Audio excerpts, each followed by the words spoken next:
What is it? 77. Ooh, doesn't it sound a lot in metric? Yes. Well, you put on 4 whatever they are.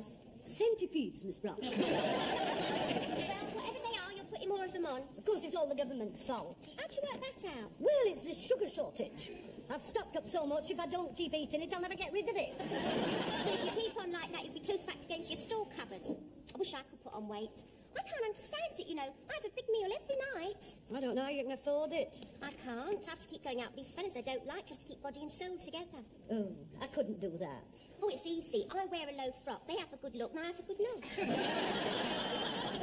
Yes, but nowadays they expect something afterwards, don't they? Yes, but they don't get it. Well, why do they keep asking you out then? Well, it's rather like a fruit machine. Once they've made the investment, they keep hoping they're going to get the jackpot.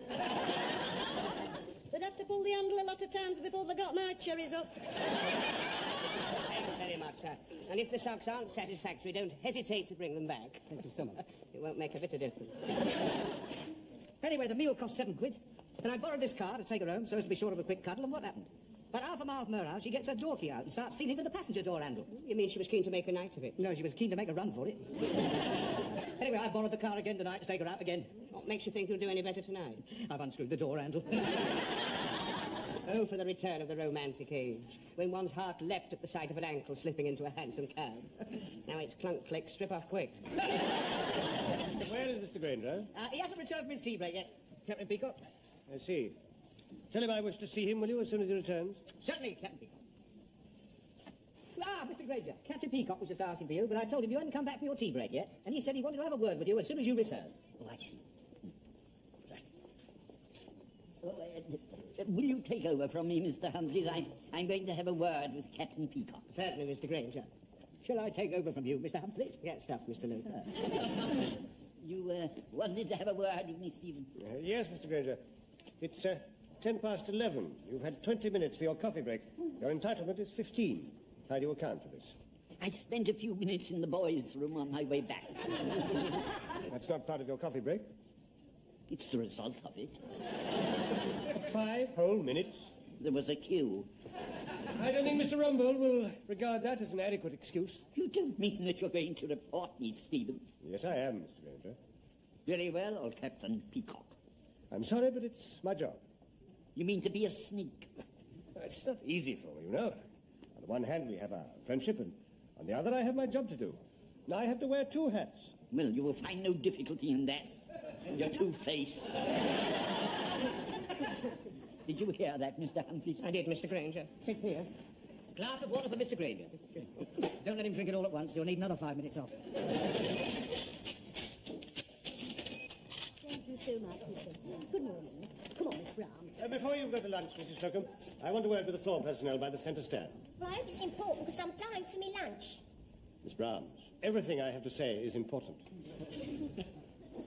Pompous nit. You mustn't use language like that about floor personnel in my hearing. You'll get ladies' underwear a bad name.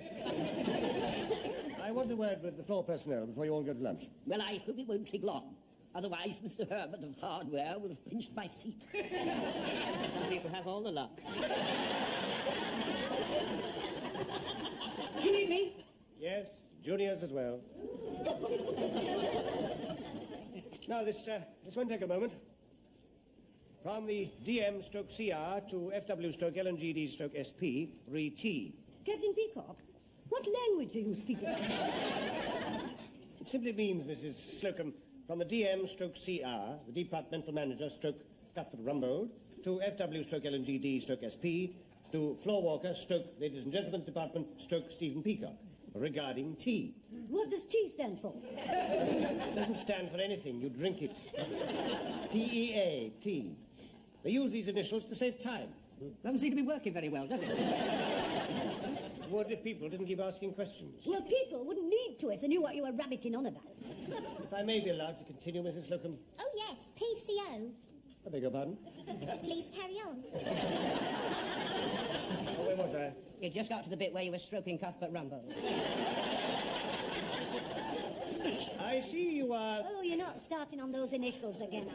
Please, Mrs. Slocum. I see you are concerned about excessively long tea breaks being enjoyed by members of the department under your supervision. I must emphasize that the set breaks are limited to 15 minutes, and to ensure no one takes advantage of this arrangement, personnel will be required in future to enter their departure and arrival in a book to be known as the E, L and TB book. The 11th is lunch and tea break book. Visits to the toilet will also be recorded, to which end I have provided a separate book. To be known as the WC book. It's an outrage. Absolutely. Do you mean we have to clock on and clock off every time we want a cup of coffee? That is precisely the idea. And every time I want to powder my nose, I've got to stick it into a book first. That is correct. But what if it's emergency and my biros run out? Get someone else to do it for you. It's not the same as doing it yourself. Get someone else to sign the book. It's an intolerable invasion of privacy. 1984, Big Brother is watching you. They won't be watching as well. I only have to add that this comes into effect immediately, so I hope you'll all be ready to sign the book back here, sharp at 2. Hey, hang on, just a minute. We've spent 5 minutes waiting, listening to you. Do we get another 5 minutes longer? The customers will be coming in. They will require to be attended to. What about our 5 minutes? Miss Brahms, if you add up all the odd minutes you have taken on top of your normal breaks, I think the 5 minutes are more than due to Grace Brothers. 6 minutes. I suggest that the whole matter should be discussed over lunch. Yes, let's have a disgusting lunch.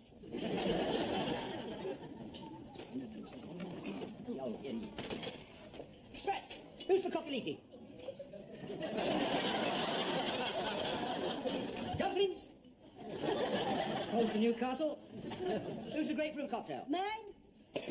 Where's the cherry? I ate it. You're supposed to be on a diet. I'll thank you to let me make my own sacrifices. One open sandwich. I did not ask for an open sandwich. No, I'm sorry, Mr. Granger, but somebody nudged me in the queue and the top fell off. I'll go back and get it if you want it. I think it fell butter up. Don't bother. You're being brave having a seafood salad. Oh, shellfish. That's supposed to make you virile. No, I don't think a couple of mussels or shriveled up prawn is going to do much for my performance tonight. Why? What are you doing? He's got a date with a lady escapologist. He's taking the handle off the car door so that he can bend her to his will. I always carry a tin opener. Doesn't that take a long time? No, I'd jab him in the hands with it. Mr. Granger's still got the scars. Could we tear ourselves away from sex for one moment to discuss this clocking in business? Well, I think it was quite humiliating, Mr. Granger, the way you were told off in front of us. Don't you, Mr. Lucas? What, you, Mr. Humphreys? I very nearly went over to Captain Peacock to say something really sharp and witty to cut him down to size. Why didn't you? I couldn't think of anything. Well, what are we going to do about it? Well, I don't think you and Mr. Granger should put up with it. It's not just us, you know. I hope I'm unanimous in this. Yes, if both you and Mr. Granger refuse to sign, the management will have to do something about it. Yeah, sack 'em. I agree with Mrs. Slocum. I think we should all refuse to sign. I agree. I think you two should refuse to sign first. No, we must all not sign together. United we stand, divided we fall. I wish I'd thought of that.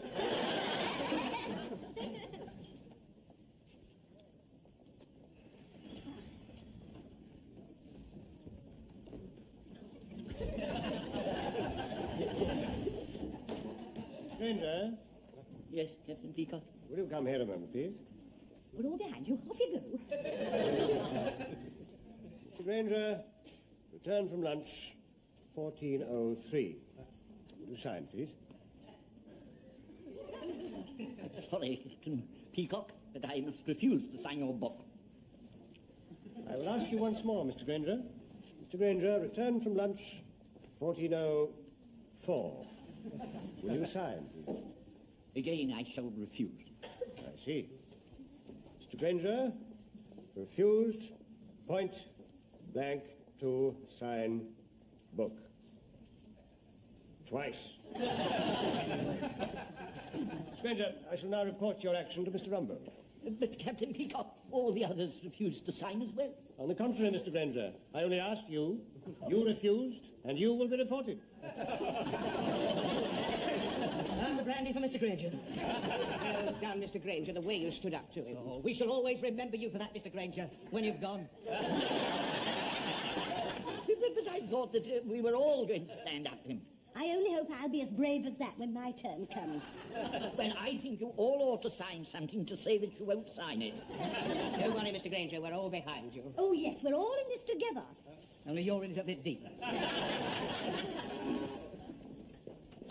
Men's wear. Yes. Yes, Mr. Granger is here. I see. Mr. Granger wanted to Mr. Rumbold's office immediately. Good luck, Mr. Granger. And remember, we're all behind you. I think we should all go together. He only sent for the ringleader. I'm not the ringleader, I just happen to be the first one out of the lift. Men's wear. Yes. Yes, he's on his way. Rumbold's furious you're keeping him waiting. You'd better hurry up, Mr. Granger. You don't want to get a reputation for always being late. You will all back me up, won't you?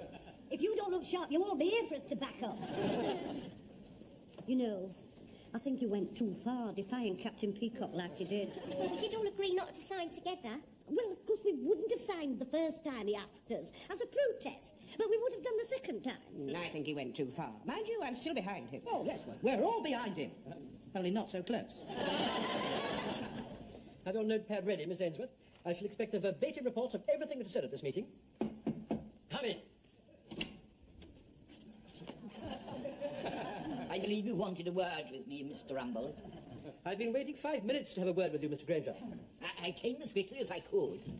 Do you recognize this book? Yes, I think so. Take everything down, Miss Ainsworth. I've taken everything down.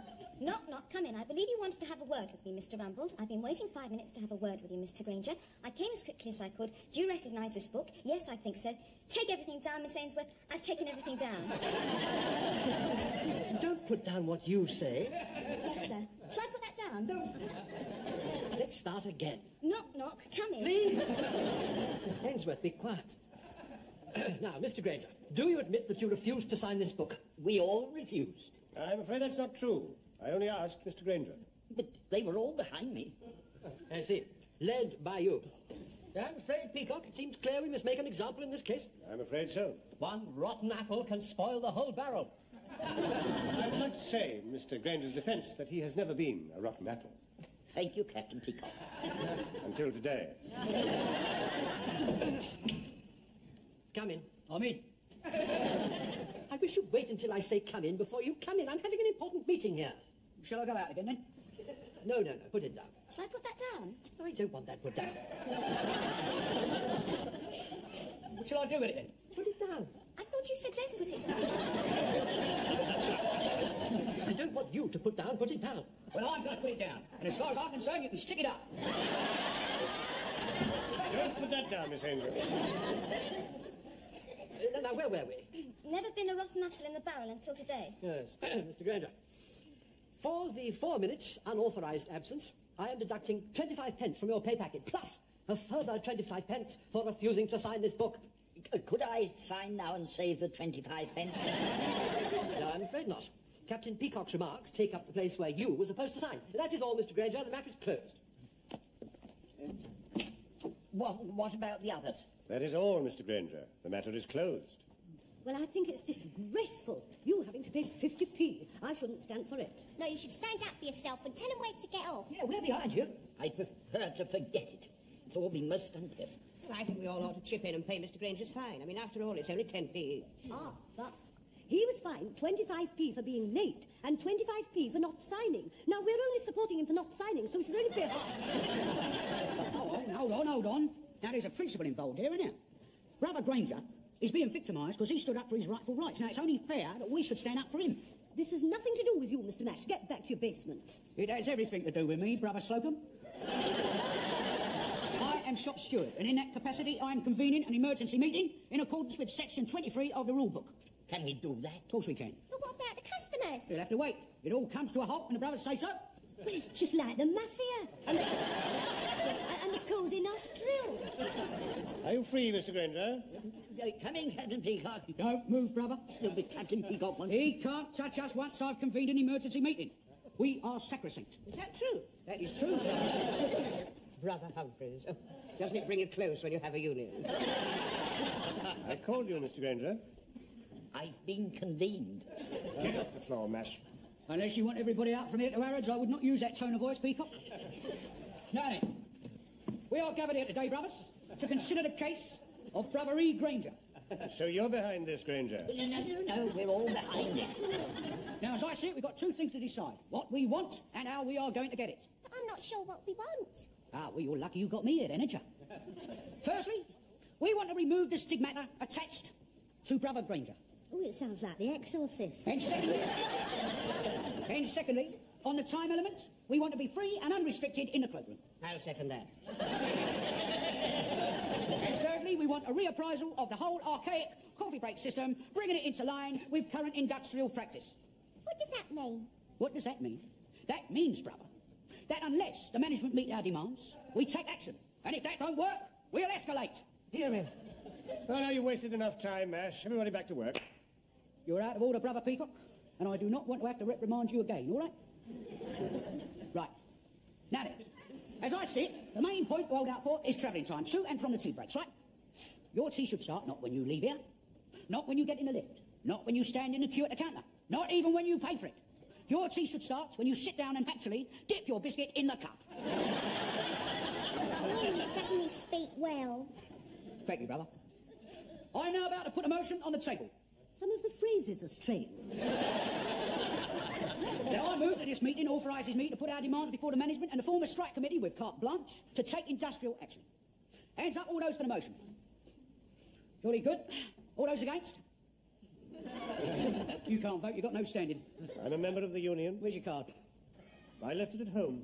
It makes you out of order then, doesn't it? Have they got their cards? That's beside the point. I vote. We all show cards. You can't vote, we all show cards unless you show your card. Carried unanimously. I can tell you now, Mash, there is positively no chance of us at Grace Brothers acceding to your demands. I see. Is that your final word, sir? Absolutely. The management stands firm behind its agreement of 1928. Are you saying, sir, that henceforth there is no point in us having meaningful discussions and the helpful exchange of views, then? None whatever. Then get stuck!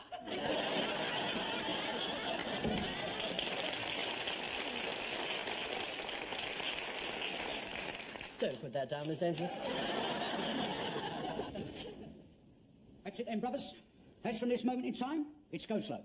But it's only 3 minutes before we go home. That's all right. Go slow right up to the bell. Well, that's not going to be easy without any customers. In my official capacity as shop steward, Peacock, I'm ordering you to go slow.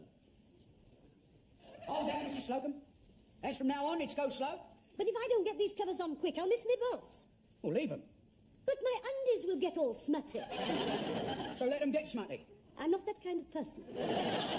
And I can't sell smutty underwear. So the management, through their intractable attitude, will lose money. And I lose my commission. We've all got to make sacrifices, brother. Not when I'm saving for my holidays, we don't. Don't forget, brothers, when you arrive in the morning, it's go slow. I don't like this union thing at all. It seems to be going too far. Well, you started it, brother.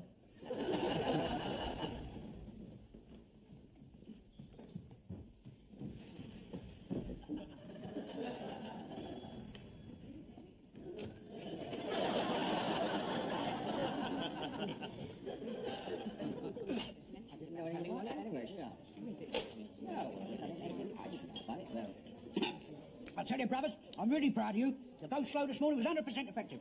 I think we put the wind up to management, all right? And if you don't go slow on that apple crumble, you'll get the wind up somewhere else. I think Mr. Granger went slow beautifully. I couldn't tell the difference. Well, I know we're all behind the union, Mr. Humphreys, but I must say that I do think 10 minutes is rather a long time to spend on an inside leg. Especially as the customer only came in for a pair of gloves. Well, my end has been disaster. Your end always was. Mr. Lucas, if we weren't supposed to be united in a common cause, I would bat your ear hole. I had this Russian lady athlete in this morning. I took so long fitting her for a bra, she left me her address in Vladivostok. I mean, let's face it, it hasn't been a success, has it? I don't think Peacock even noticed. In that case, we'll have to escalate. How? Well, one of the ways of bringing our grievances to the attention of the hierarchy is to bung up the news with plaster of Paris. Wouldn't they rather be cutting off our noses to spate our faces? Well, then we can go lightning. What's that? You drop everything without warning. Oh, I don't like the sound of that. You seem to be getting so militant and extremist. Yes, I can almost smell reds under the beds. There are no reds under my bed, Mr. Granger. No, mine. Mind you, I look every night. Yeah, I've got it. We'll hijack the lift and keep Rumbold inside with us until the management accede to our demands. Miss Browns and I refuse to be cooped up in the lift for days with half a dozen men. Except as a last resort. It might be your last chance. I mean, our last chance, I'm sorry. Brothers, there's only one thing for it. Bung up the loose, followed by a lightning sit-in. What, in the loaf? No, on the floor. And if that don't work, it's a walkout and pickets. I have been here for over 30 years and I refuse to picket. We're only doing it for you. What? Yes, if you hadn't been so insufferably rude to Captain Peacock, we wouldn't be in this mess. Right. I think we ought to vote on it. No vote needed. You give me carte blanche by a democratic majority. Come on in. Let's get down to the shop floor and confront the management. I haven't finished my coffee yet. Well, come on, then. Oh, it really is too bad. It's 4 minutes past 2. So all the old values are disappearing, you know. Is this what we fought for at Dunkirk? Were you at Dunkirk? No, but I just wondered if this is what the people who were at Dunkirk fought for. We don't have anybody who fought at Dunkirk, do we? Never mind. Here they are. As democratically elected spokesman, I have to tell you that unless the management meets our demands, we are all out. The management will not negotiate under intimidation. I'm not intimidating you, mate. If I was intimidating you, you'd get a bunch of fives right out your Uda. Don't let me lose my temper, Captain Peacock. No, please carry on, sir. I'm like a wild animal when I'm roused. Did you hear that? He threatened me. Good afternoon, everybody. I've got a copy of your memo, Rumbold, about the tea break. Yes, well, further to that, sir, the workers are claiming that their tea break shouldn't commence until they actually get the coffee in their hands. Yeah, we'll get it and all. We're right behind Mr. Granger in this, sir. It wasn't just me, sir. Yeah. We are not travelling up and down in your rotten old lift to your rotten old canteen in our own time, sir. That's quite right. The lifts are not up to it. My tea break begins when my tea's handed to me. What's good enough for me is good enough for you. That's it, brothers. We've won. That's the power of the union. Well, I'm very glad I held out. Well done, Mr. Granger. We were all behind you. So, in future, your tea will be handed to you. Goddard. And now, you won't have to leave the department at all. Carry on, everybody. You've all done very well.